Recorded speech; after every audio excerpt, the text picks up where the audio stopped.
민수기 23장 13절에서 26절입니다. 키워드는 발람의 축복, 택하심과 함께하시는 하나님입니다. 발락이 말하되 나와 함께 그들을 달리 볼 곳으로 가자.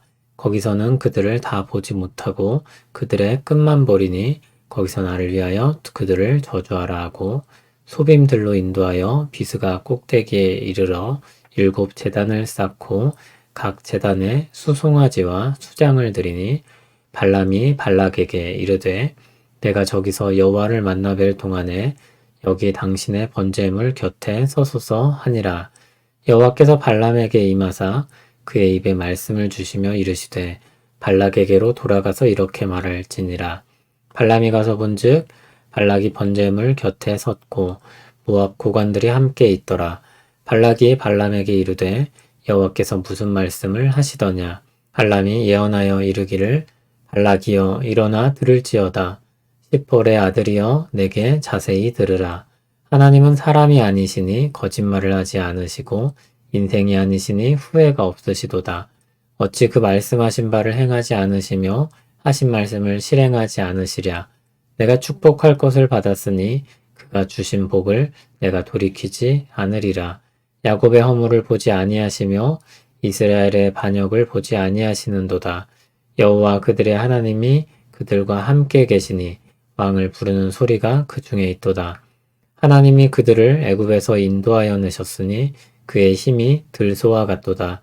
야곱을 해할 점술이 없고 이스라엘을 해할 복술이 없도다. 이때에 야곱과 이스라엘에 대하여 논할진대 하나님께서 행하신 일이 어찌 그리 크냐 하리로다.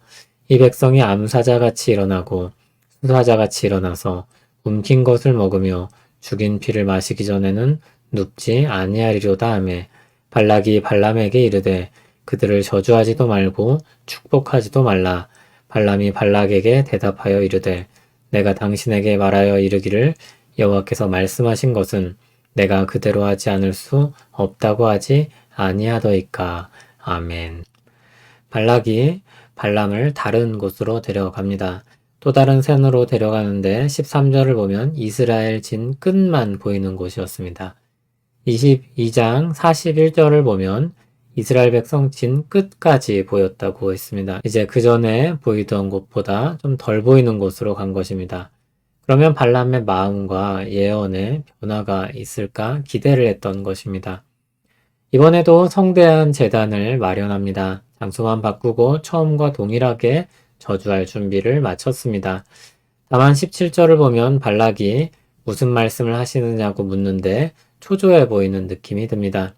발람은 다시 입을 열어 말합니다. 19절을 보면 하나님에 대해 말하기 시작합니다. 하나님은 사람이 아니시기 때문에 거짓말을 하지 않으신다고 했습니다. 진실한 말씀을 주셨던 것입니다. 인생이 아니시니 후회가 없으시다고 했습니다.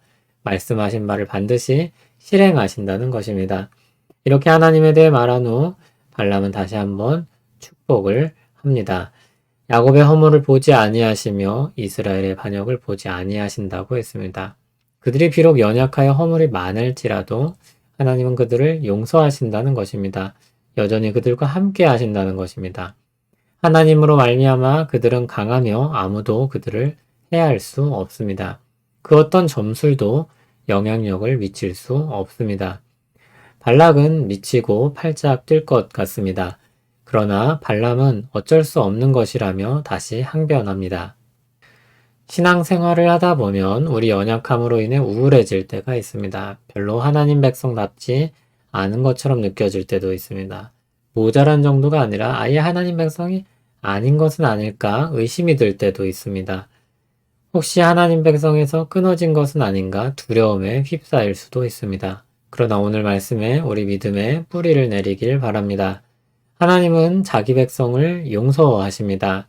하나님이 자기 백성을 택하실 때 그들의 잠재력이나 가능성을 보고 택하신 것이 아니었습니다. 오히려 로마서 5장 8절을 보면 하나님께서 우리가 죄인 되었을 때 자기 사랑을 나타내셨다고 했습니다. 에베소서 1장 4절을 보면 창세전에 우리를 택하셨다고 말씀합니다. 신명기 7장 7절은 이스라엘이 택함을 받은 이유가 많아서가 아니라 가장 적기 때문이라고 했습니다. 이 모든 말씀들은 백성에 대한 선택이 하나님께 달려 있음을 보여줍니다. 백성에 대한 선택은 하나님 주권에 달려 있으며 사람에게 조건이 없으며 하나님의 사랑에서 출발한다는 것을 말씀하고 있습니다. 게다가 하나님은 자기 백성을 용서하시고 그들에게 힘이 되어 주셔서 그들을 강하게 하십니다. 이 말씀을 누가 주셨습니까? 하나님이 주셨습니다. 사람이 아니시기 때문에 진실하시며 후회가 없으셔서 택하신 일을 끝까지 이루시는 하나님이 주신 것입니다.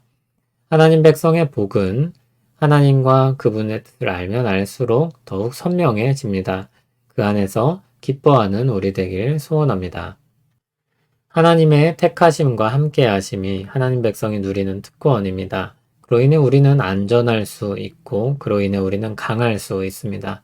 우리를 사랑으로 택하시고 우리와 함께하시는 하나님 때문에 우리 인생은 빛날 수 있습니다.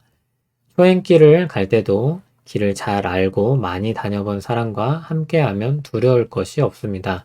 아무런 어려움이 없습니다. 누구나 인생이란 초행길을 갑니다. 하지만 모든 시간 위에 계신 하나님께서 우리와 함께 하신다면 우리는 길을 잃지도 않을 것이며 어려움을 당하지도 않을 것입니다. 길을 잃었다가도 이내 돌아올 것이며 발을 헛디뎠다가도 하나님의 손을 붙잡고 일어설 것입니다. 주 안에서 강함을 경험하며 사는 우리 되길 소원합니다. 창세전에 그리스도 안에서 우리를 택하시고 은혜로 하나님 백성으로 살게 하시니 감사합니다. 우리를 택하신 은혜 후회가 없으심을 믿고 택하신 바대로 우리를 이끄실 것을 기대합니다. 우리와 함께 하시는 하나님으로 말미암아 우리는 약하나 주로 말미암아 강할 것을 믿습니다. 믿음으로 기뻐하며 살기를 소원합니다. 예수님 이름으로 기도합니다. 아멘.